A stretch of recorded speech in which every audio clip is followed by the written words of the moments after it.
बिस्मिल्लाह वस्सलातु वस्सलाम अला रसूलिल्लाह। अस्सलाम वालेकुम व रहमतुल्लाहि व बरकातुहू। आप सबसे ख़ास गुजारिश है हमारे चैनल को सब्सक्राइब करें, पूरा आखिर तक देखें, दूसरों से शेयर करें। दोस्तों, आज जुम्मा है। जुम्मे के दिन आपको नमाज मस्जिद में पढ़ना है और इमाम साहब मस्जिद के अंदर आए उससे पहले आप चले जाए। कोशिश करें कि 10 बजे या 11 बजे आप मस्जिद में जाए और कुरान से पढ़े, नफिल नमाज़ें पढ़े, दुआ करें, इबादत करें। क्योंकि जितना आप मस्जिद के अंदर रहेंगे और अपने आप को इबादत में लगाएंगे उतना आपको अजर मिलेगा। लेकिन अफसोस के साथ कहना पड़ता है कि बहुत सारे लोग मस्जिद में पहली सफ़ तो ले लेते हैं और वहाँ पे अपना कब्ज़ा कर लेते हैं और मुख्तलिफ़ किस्म के जानिमाज़ कपड़े वगैरह डाल के नमाज़ पढ़ने के इरादे से तो नहीं, अलबत्ता घर में सोने के इरादे से चले जाते हैं। इस तरह उनकी जो जगह है वो रिज़र्व हो जाती है। जो पहले से जो लोग आते हैं, जिनका इरादा होता है कि हम पहली सफ़ में नमाज़ पढ़े, वो बेचारे जन्यून आदमी होते हैं, वक्त से पहले आते हैं। आने के बाद उनको जगह नहीं मिलती क्योंकि लोगों का कब्ज़ा हो जाता है और वहाँ पे कोई भी लोग नहीं रहते। हटाए तो गड़बड़ी, कोई भी कुछ भी क्वेश्चन करते।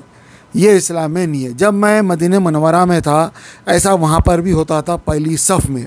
अभी तो खैर परमिशन से जा रही, पहले ऐसा नहीं था। पहले जो है आपको जल्दी आना पड़ता था। तो मेरा एक हिसाब था कि भाई मेरे को अगर मस्जिद नबवी में जाना है, नमाज़ पढ़ना है हुज़ूर सल्लल्लाहु अलैहि वसल्लम के पास पहली सफ़ में, तो मेरा एक क़ायदा क़ानून ये था कि भाई सर्दियों में 10 बजे मैक्सिमम 10 बजे तक मैं हरम शरीफ के अंदर रहता था और गर्मियों के अंदर मैक्सिमम 8 बजे या मैक्सिमम 9 बजे तक मैं हरम शरीफ में रहता था। यानी उससे पहले मैं चला जाता था। ऐसा मैं फॉलो करके हरम शरीफ में पहले रहता था और मैं वहाँ पे नमाज़ कुरान शरीफ जो भी अल्लाह वाले लोग हैं उनके साथ बैठ के इबादत कर लेता था। लेकिन दोस्तों, मैं देखता हूँ कि भाई वैसा शौक़ वैसा ज़ौक़ यहाँ पे नहीं है, बहुत कम है। लेकिन जो लोग भी मस्जिदों के अंदर कब्ज़ा करके बैठ रहे हैं, जानी मज़ा बिछा ले रही और किसी का भी उसमें ख्याल नहीं करते, बिल्कुल गलत है। ऐसा नहीं होना चाहिए।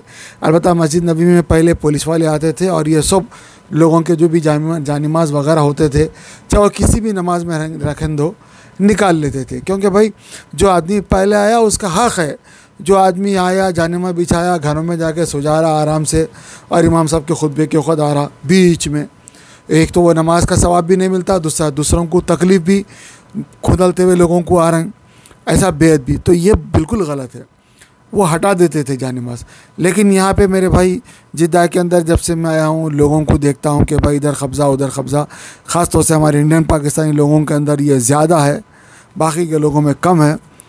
और शौक़ अगर इतना ही है तो मैं यही कहूँगा कि भाई आप मस्जिद में आए, 11 बजे आए, 10 बजे आए, नमाज़ पढ़े, इबादत करे, कुरान शरीफ पढ़े।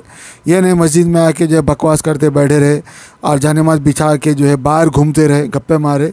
ये सही नहीं है, ये बिल्कुल गलत है। और आखिर में आ रहे हैं, इमाम साहब का खुतबा चल रहा, वहाँ पे बातचीत चल रही, ये बिल्कुल सही नहीं है। आप किसी भी आलिम साहब से पूछ सकते हैं और आपको अगर पता चल गया तो अब तौबा इस्तिग़फ़ार ज़रूर कर लेंगे। बहरहाल दोस्तों, आप सब लोगों से ख़ुसूसी गुजारिश है कि आप नमाज के अंदर नमाज से पहले आए और नमाज में शामिल हो ताकि आपको नमाज का सवाब मिले।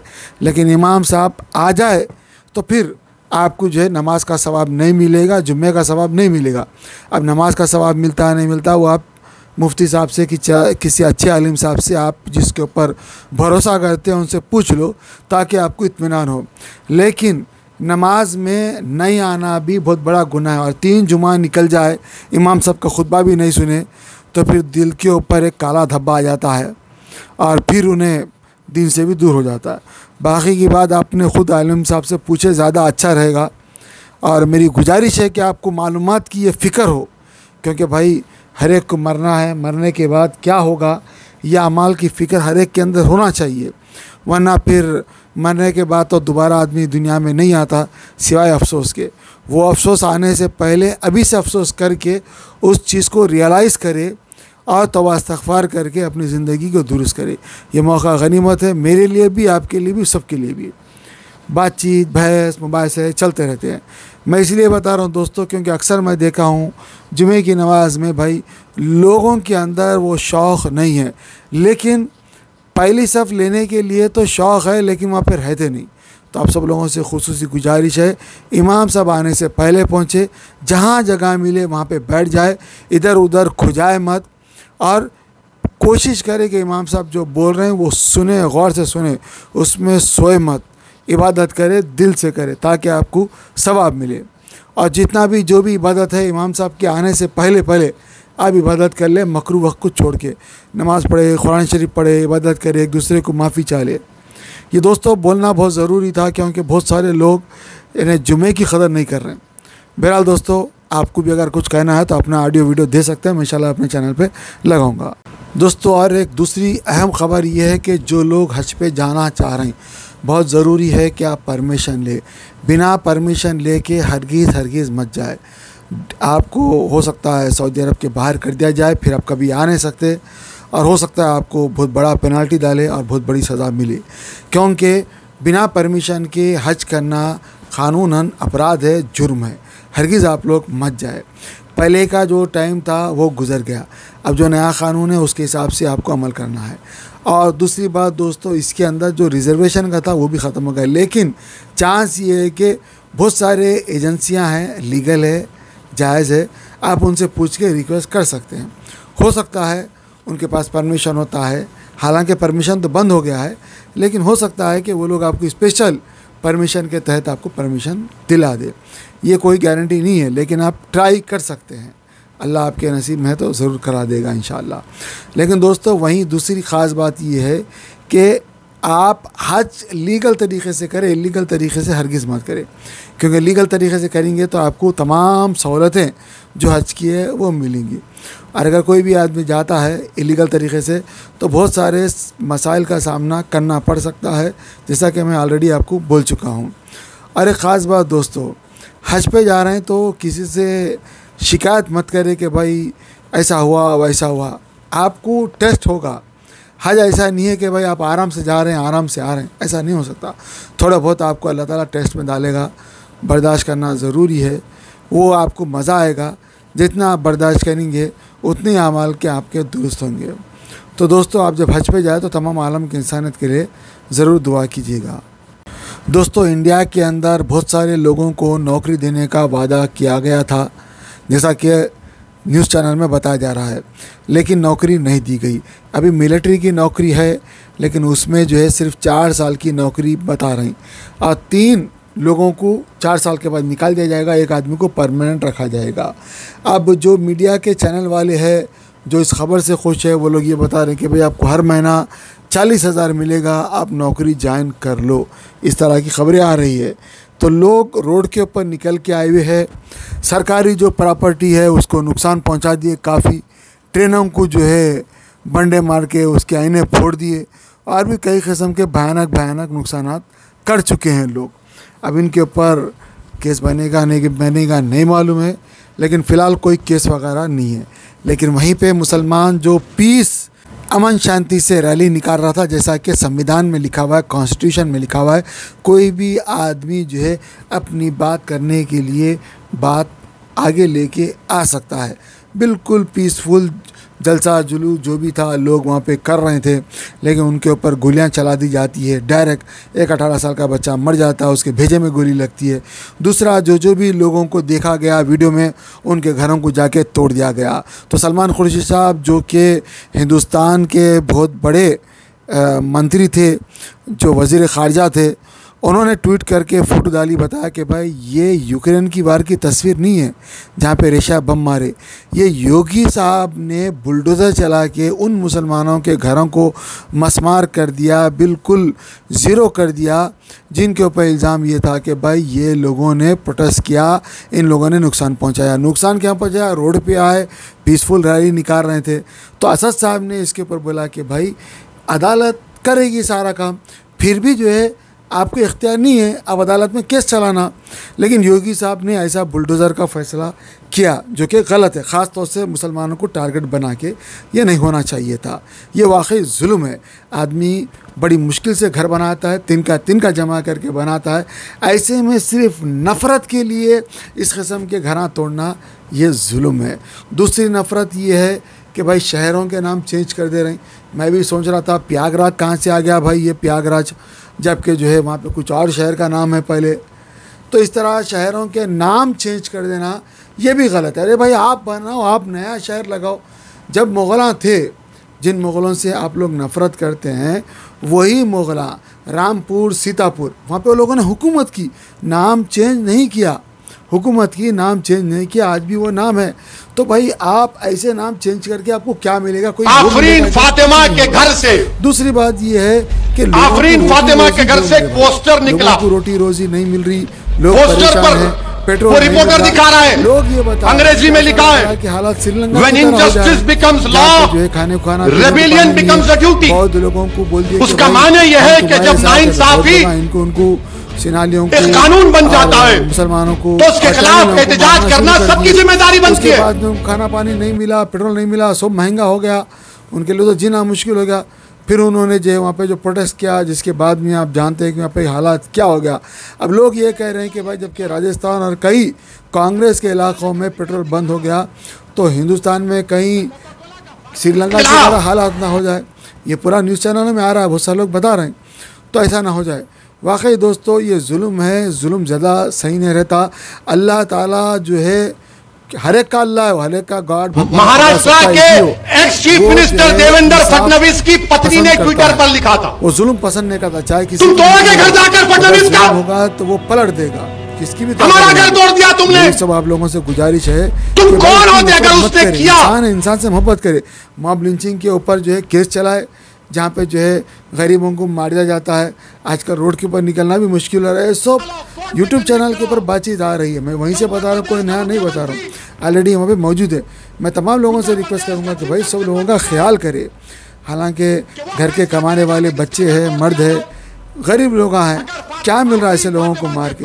पुलिस वाले लेके जाके जो है कुछ बच्चों को मारते हैं और तस्वीरें आती है बीजेपी की तरफ से, देखो ये रिटर्न गिफ्ट है। लोग बोलते हैं कि भाई ये कैसा हो गया, पुलिस ले आके मार रही, बीजेपी का आदमी इसको शेयर कर रहा है, बीजेपी का आदमी क्यों आ रहा है यहाँ पे? तो पुलिस के चीफ बोलते हैं कि भाई नहीं ये गलत है, तो फिर भी जो है मैनेज करते हो, क्या है नहीं मालूम। तो इस किस्म का जो है बच्चों को मारना, उनको अपाहिज बना देना, ये पूरा NDTV में दिखा हुआ है। इस तरह का जुल्म और उनकी आहें बदवाएँ लेना ये सही नहीं है। अल्लाह ताला की रस्सी ढीली है, लेकिन जब पकड़ता है तो वे अच्छे लोग, फ़िरौन, हमान, शद्दाद, जो वक्त के जो बादशाह थे, उनको अल्लाह ताला जो नस्त नाबूद कर दिया। हम सबको डरना चाहिए, हम सबको जो है ऊपर वाले से डरना चाहिए। अब एक मौलाना का मैंने बयान भी लगाया था, जिसमें उन्होंने जो है तफसील से बताया था कि भाई मोहम्मद सल्लल्लाहु अलैहि वसल्लम को बुरा नहीं बोलना चाहिए। कोई भी आदमी आजकल फेमस होने के लिए सीधा मोहम्मद सल्लल्लाहु अलैहि वसल्लम और आपके जो है जो बीवियां जो मुसलमानों की माँ हैं, उनके ऊपर बुरा भला बोलना शुरू कर दिया। ये बिल्कुल गलत है, ऐसा नहीं होना चाहिए। जब बोलेगा तो भाई मुसलमान के पास जो ईमान है वो यही है, फिर मुसलमान भी बोलेगा, फिर गोली चलेंगी, ये चलेंगी, ये तो सही नहीं है ऐसा। बहरहाल मुख्तसर ये है कि उसमें बहुत तफसील से उन्होंने बताए कुरान शरीफ की आयतों में भी लिखा हुआ है, और तफसील से उन्होंने बताया कि भाई मुख्तसर ये है कि भाई जो लोग भी गलत होते हैं वही दूसरों को गलत बोलते हैं। तो लिहाजा कोई भी किसी को भी गलत मत बोले मेरे भाई, डरे, ऊपर वाले से डरे। मैं भी डरते डरते बात कर रहा हूँ आपसे, क्योंकि मेरे को भी ऊपर वाले का डर है, मखलूक का डर नहीं है, ऊपर वाले का डर है। अब ये 60 साल 65 साल 70 साल की उम्र में क्या ज़िंदगी है मेरे भाई, तो ऊपर वाले के डर में अपने डरे तो कब डरेंगे। इसीलिए आप सब लोगों से गुजारिश करता हूँ, आप सब भी ऊपर वाले से डरे, क्योंकि हर एक को भाई एक दिन जो है जाना है, हर एक का पर खबर में लटका हुआ है। हम सब लोग ऊपर वाले से रुजू हो, तौबा करे, इस्तग़फ़ार करे। बहरहाल दोस्तों, मैं सबके लिए दुआ करता हूँ, अल्लाह ताला हम सबको हिदायत दे, मोदी साहब को भी हिदायत दे, योगी साहब को भी हिदायत दे, मुझे भी हिदायत दे, आपको भी हिदायत दे, तमाम आलम की इंसानियत को अल्लाह ताला हिदायत दे, आपस में मोहब्बत दे। ताला लगा दो अदालत को, जजेस को कह दो कि अदालत मत आओ, क्योंकि मुख्यमंत्री तय करेगा कौन मुल्जिम है। क्या जरूरत है अदालत की? फिर क्या जरूरत है पुलिस की कि तुम अजय के घर को नहीं तोड़ते और फातिमा के घर को तोड़ते हो? तो याद रखो, शहजादी जन्नत का वास्ता देकर कह रहा हूं, अल्लाह शहजादी जन्नत के सदक़े में जालिमों को शिकस्त देगा इंशाअल्लाह ताला। मेरे अजीज दोस्तों और बुजुर्गों, उत्तर प्रदेश में यही कह रहा था मैं पुकार पुकार कर कि अपनी पार्टी को मजबूत करो, अपने नुमाइंदों को कामयाब करो। मगर वहां के लोग, बड़े लोग, बहुत बड़े लोग हैं, आज खामोश बैठे हुए हैं। वो बोल रहे थे नहीं नहीं सरकार बदलना है। मैं कह रहा हूं नहीं बदलोगे, घर तोड़ दिए, कोई नहीं चाहता। जो मुझ पर इल्जाम लगा रहे थे बी टीम का, आज कहां है तुम बताओ? क्यों तुम्हारे मुंह में दही जम गया? जो बोल रहे थे समाजवादी को दो, कांग्रेस को दो, मगर ओवैसी से होशियार रहो। अगर तुम्हारा नुमाइंदा होता तो कम से कम जाता वहां पर, पूछता उन लोगों से। हमने दिल्ली में हमारे कलीम रफीक सदर साहब दिल्ली के पुलिस स्टेशन को रिप्रेजेंटेशन देने गए तो अमित शाह की पुलिस ने उठाकर उनको तिहाड़ जेल में डाल दिया। जो लोग घरों को तोड़ रहे हैं वो भारत को कमजोर कर रहे हैं। याद रखो भाजपा वालों, इख्तिदार हमेशा तुम्हारे पास नहीं रहने वाला है, देश रहेगा इंशाअल्लाह ताला। और देश को मजबूत रखना है। मेरी आपसे गुजारिश है कि मंजलिस को मजबूत करिए, मुत्तहिद रखिए, भूज में अमन को और मजबूत करिए और इस पार्टी को कामयाब करिए। आपका फिर से शुक्रिया कि आपने अपना कीमती वक्त निकालकर आज यहां पर आए। और सुनो मोदी जी, अगर आपकी भी सभा होगी तो लोग ऐसा मोहब्बत से नहीं आते होंगे। लोगों को लाया जाता है, आ गाड़ी में बैठ, गाड़ी में बैठ, आ यह ओनली मोहब्बत है। उस आका की शान में जनाब शराब पका गया, कोई कुछ नहीं बोलेगा। अरे बोल देते कुछ तो बोल देते मगर नहीं बोले। और ये जो मुसलमान जो मुझ पर तनकीद करते हैं वो बोलेंगे नहीं नहीं माहौल गर्म है और गर्म हो जाएगा। मेरे भाई, सवाल गरम नरम ठंडा का नहीं है। सवाल यह है कि जब आका के ऊपर बात आ जाती है, जब रहमतुल्लाह अलमीन के सल्लल्लाहु अलैहि वसल्लम की शान में अनाब शराब पका जाता है तो गीरत मुसलमानी कहां मर जाएगी? फिर गीरत अगर है तो पुकारेगा। अगर किसी के मां को गाली दे दे बोलेगा तूने मेरी मां को कहा। और जब वो मां को जाकर कहेगा तो मां कहेगी मैं कुर्बान, तू कुर्बान, मेरे मां बाप कुर्बान रसूल रहमत सल्लल्लाहु अलैहि वसल्लम पर। मेरी इज्जत है तो उनके नाम से है। मैं दुनिया में जिंदा हूं तो उनके सदके की वजह से हूं। और आज ये लोग रसूल रहमत सल्लल्लाहु अलैहि वसल्लम की शान में अनाब शनाब बकते हैं। मुसलमानों याद रखो मेरी इस बात को। अल्लाह कुरान में फरमाता है, उलमा बैठे हैं, अल्लाह कुरान में फरमा रहा है कि ईमान वालों अपनी आवाज को रसूल अल्लाह सल्लल्लाहु अलैहि वसल्लम की आवाज के आगे बुलंद मत करो वरना तुम्हारे अमाल हद कर लिए जाएंगे, तुम्हारे अमाल खत्म कर दिए जाएंगे। अल्लाह कुरान में आया तो